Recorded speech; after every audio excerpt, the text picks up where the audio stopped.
Welcome back to my channel. I'm really excited about this one because I've decided to do something new on my channel, and that's to show you a deep dive into my editing. You know, the behind the scenes, because sometimes the shoot itself is a bit meh and the magic happens in Lightroom.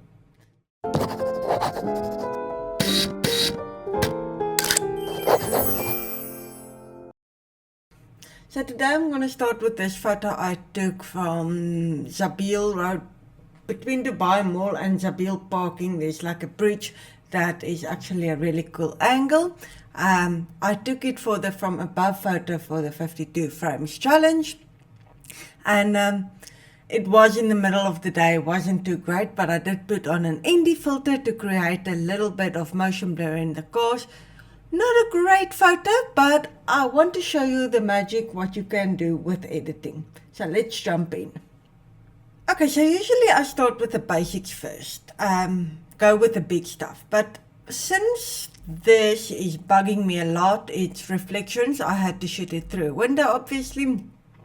So it's light reflection, and I like jumping into Photoshop to do my spot removal. It's so much better for me than Lightroom does it for some reason, I don't know.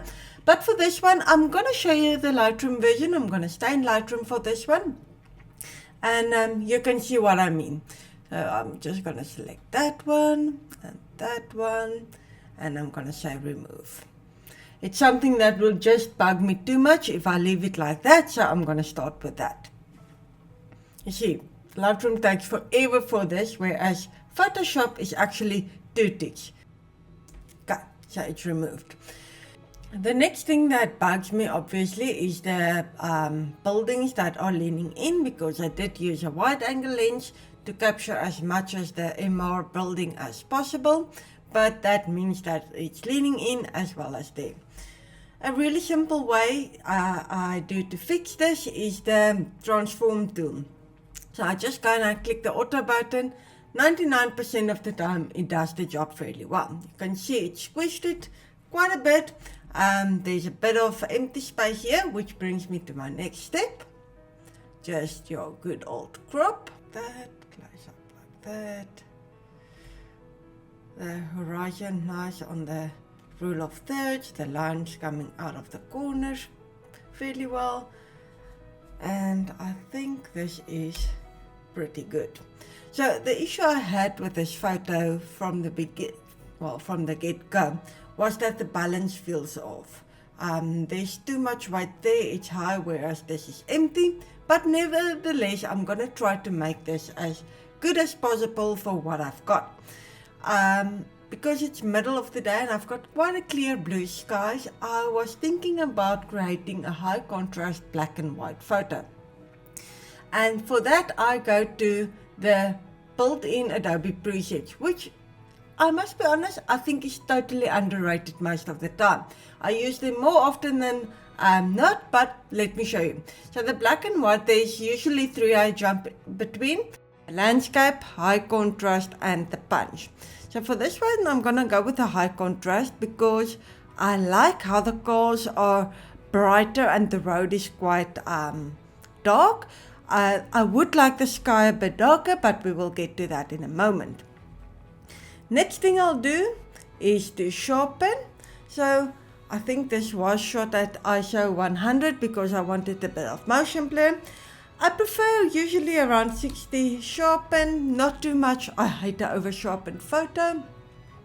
And then noise reduction, I try to balance them out. So if my sharpening is 70, my noise is 30, and it must even out to 100, and that's what I'm going to try there. Then I do the masking. So I hold my Alt key and I move it until I don't see any more white speckles in the sky. So basically what that is it masks what it sharpens. So only the white gets sharpened, which means you reduce noise quite a bit in your sky.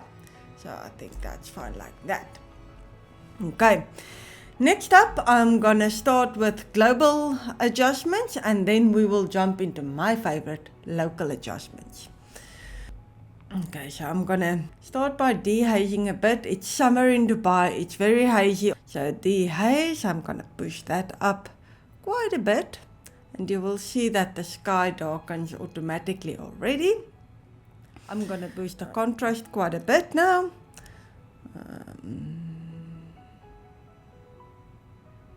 No, I think that's fine like that.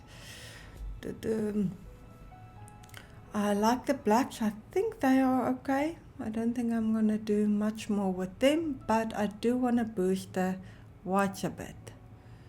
You can see that the entire photo gets boosted for this, but that's fine because we're gonna jump into the local adjustments just now, but this brings out the white in the cars and the buildings quite a bit. And I think that's it for the general adjustments at this stage. Okay, next up, let's jump into the sky and start to fix that.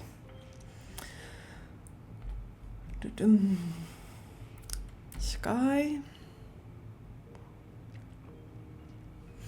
Okay, so usually with the new selection tool, it's pretty good. But in this instance, you can see some of the buildings are still selected. Everything that's green is selected. And then there's a little bit that is not selected, which is also part of the sky. That's the little ship-like building that's got a gap in the middle. So let's refine our selection a little bit here. So I'm going to subtract the new landscape stuff I actually used for the first time in this photo. I'm going to subtract the architecture. Okay. So now you can already see that some of those buildings has been subtracted, including this one, but there's still a little bit which I would like brighter, and then obviously there is still some that has been selected. So let's subtract some more objects. Let's see if we do this. That works. Okay, another one. Object. And then that one. Okay, I think most of them has been deselected. Let's add the brush just to make sure, because I see in there's a little bit that has been selected.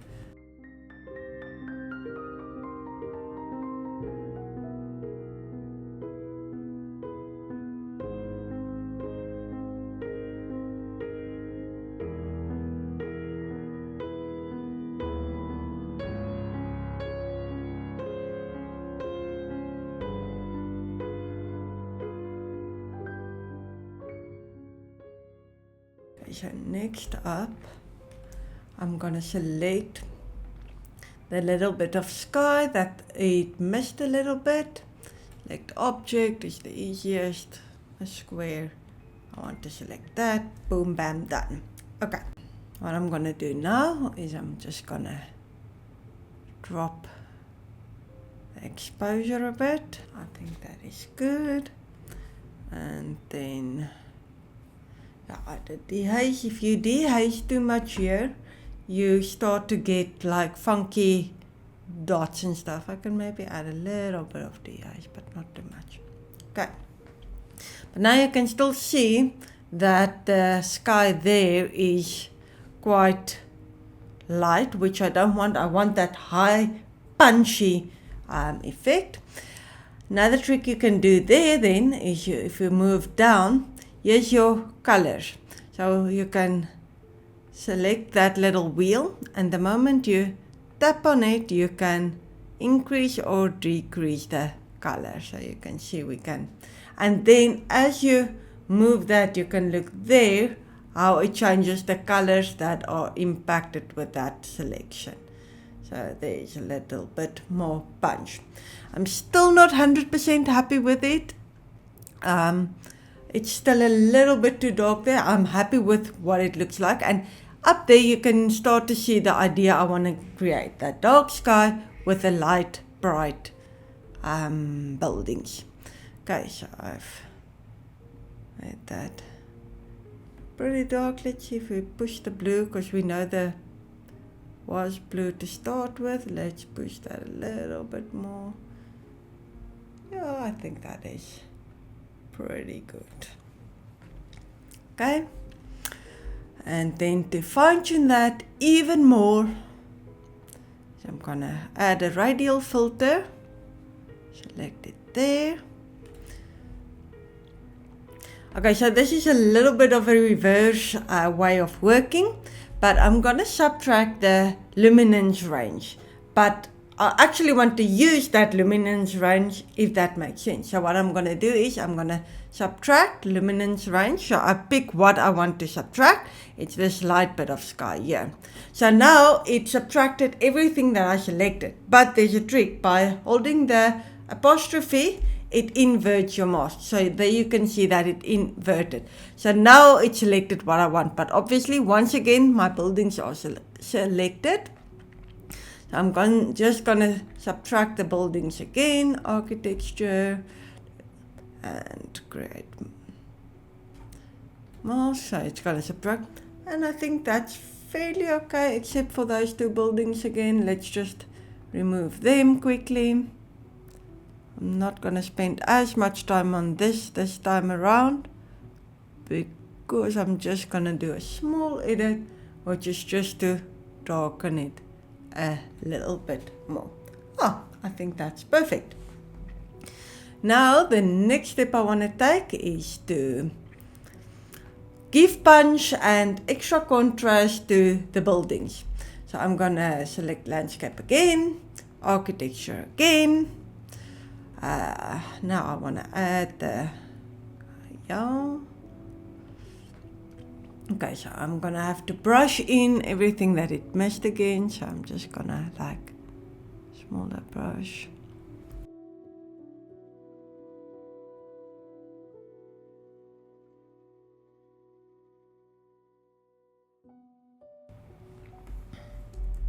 Okay, so fun fact, I use my mouse little scroller to make it bigger and smaller. But if you don't have a mouse that has that feature, your brackets up makes it bigger and brackets down make them smaller. Just a side tip.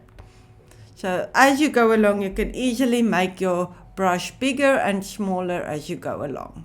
So you can change it there as well, but that's a bit fidgety for me. I like looking at what am I busy coloring in and making the brush appropriate to that size.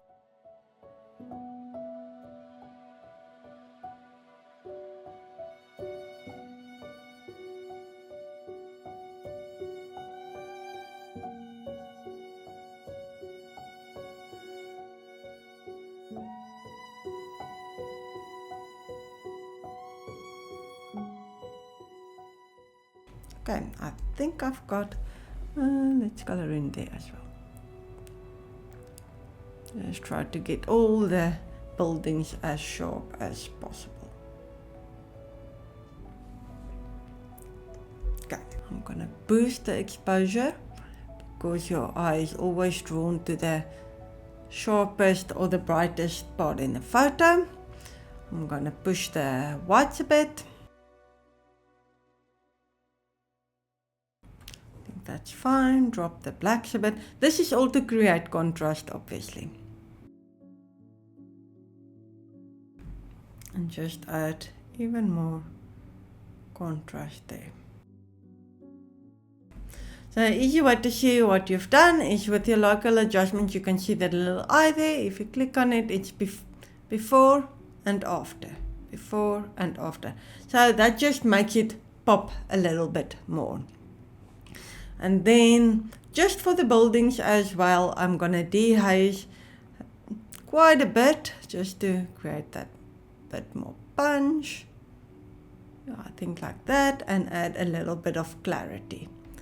I'm not a huge fan of over sharpening and over clarity, but I think in this case, you know what, I see that these are a little bit dark, so let's just lift the shadows so that there's a little bit more detail in there. Maybe bring the blacks up a tad bit. Yeah, I think that's fine. What I don't like is this fringing there. If you press O on your keyboard, you can see what has been selected, and with the edit, because the moment you start to edit, you see what you're editing and not the mask anymore. So what I'm going to do, I'm not a fan of this because it creates that brighter parts where the things are. And I see, yeah. So let's just go and subtract. I think I'm going to subtract using a brush, but I'm going to drop the flow and density down a little bit more. Make it bigger. Remove the auto mask so that it deletes everything.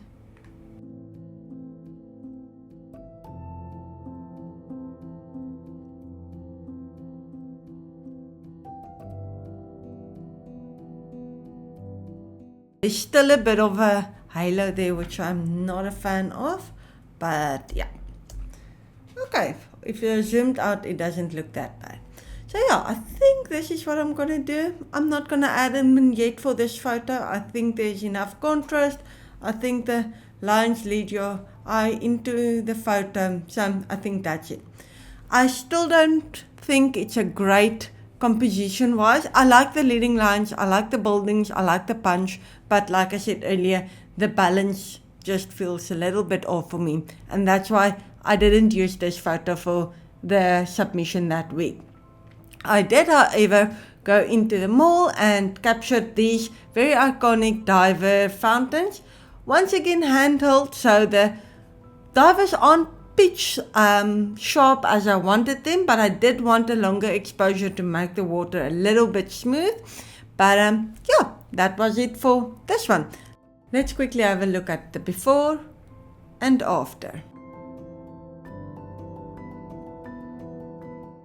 Okay, so that was my first video editing tutorial. What did you guys think? I took the photo from pretty mad to okay. And if you're like me and sometimes just dismiss your photos, maybe give it a second glance in post-production and see if there might be something that you can, worst case scenario, learn something from. Like in this, I learned how to create a darker sky to create that punch. Let me know if you found this helpful and if you would like more of these types of video. Oh, and there's something exciting happening. Let's just say that if you're into the old school film look, you would like to subscribe for this channel. Okay, see you soon. Bye bye.